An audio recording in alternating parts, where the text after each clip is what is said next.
Welcome back to another episode of the Creative Flair Podcast, the place where art meets conversation.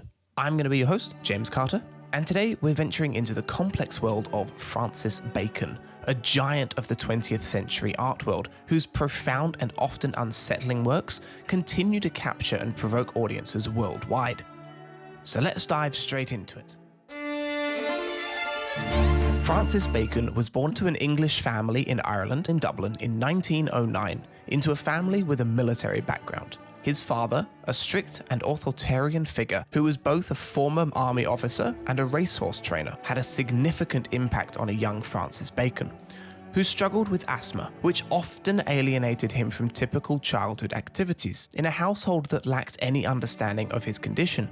He left home at a young age after his father caught him trying on his mother's underwear, a moment that precipitated his move to Berlin, then to Paris in the late 1920s. It was in Paris where Bacon saw an exhibition by Pablo Picasso, which had a profound influence on his decision to pursuing painting. This autodidactic path shaped much of Bacon's unique approach to art, unbound by formal constraints and propelled by raw emotional force.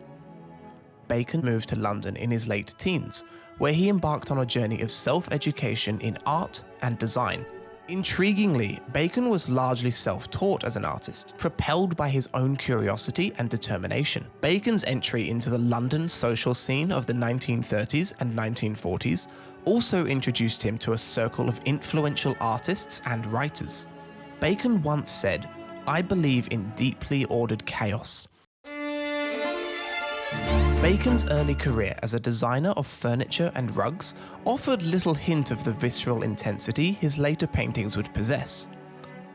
It was only after World War II that Bacon's distinctive style began to emerge, notably with his 1944 triptych, 3 Studies for Figures at the Base of a Crucifixion. This work, which duped to an astonished post-war audience, marked Bacon as a formidable figure in contemporary art.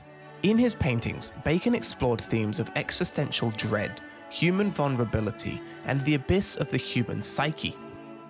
His canvases are arenas of emotional struggle, where distorted forms and figures are often confined in cage-like structures, suggesting a bleak and confrontational view of the human condition. Among Bacon's most compelling works is Study After Velázquez's portrait of Pope Innocent X.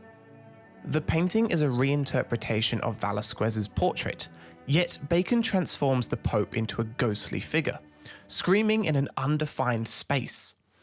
Another stark piece is Figure with Meat, where the Pope is flanked by hanging carcasses, the raw meat echoing the rawness of human emotions. Bacon's methods were as unconventional as his subjects. He often worked from photographs and film stills, transforming these static images into dynamic, disturbing canvases. Critics were polarized by Bacon's work. Some hailed him as a genius, while others recoiled at the bleak and often brutal imagery. His studio, a famously chaotic space, was a labyrinth of paint, brushes, torn photographs, and books. It was said that Bacon preferred the mess, believing that his best ideas came from this chaos. Another lesser-known facet of Bacon's life was his interest in gambling. He was known to frequent casinos, seeing gambling as a parallel to his approach to painting, both driven by risk, instinct, and the potential for monumental reward or loss. This penchant for high stakes bled into his art, evident in the bold risks he took with his shocking and raw thematical material.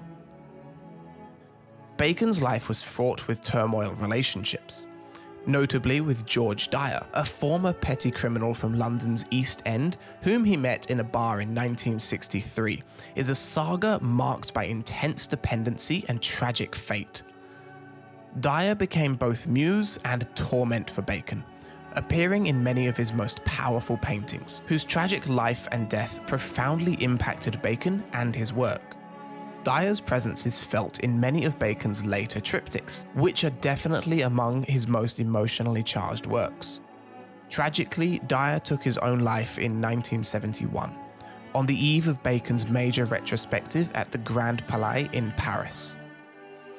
This event cast a long shadow over Bacon, influencing his subsequent works with themes of loss and despair. Despite this turmoil in his personal life, Bacon's contributions to art were recognised with numerous accolades. Bacon's legacy in the art world is profound. His raw portrayal of emotion and exploration of the human condition have inspired generations of artists who seek to convey deep truths about their own experiences. While Francis Bacon's art offers a visceral view into his psyche, his personal life itself was a canvas of dramatic and compelling narratives. Reflecting on Bacon's work and life, we see a man who painted not what he saw, but what he felt. Through his canvases, Bacon challenges us to confront the complexities of our own emotions and the dark corners of the human experience. As we conclude today's journey through the life and art of Francis Bacon, I strongly invite you to explore his works further. Each painting holds a story, a burst of life, and a confrontation with the existential dilemmas that define the human experience. Thank you very much for joining me in today's episode of the Creative Flair Podcast. I hope you've enjoyed, and I can't wait to see you again next time.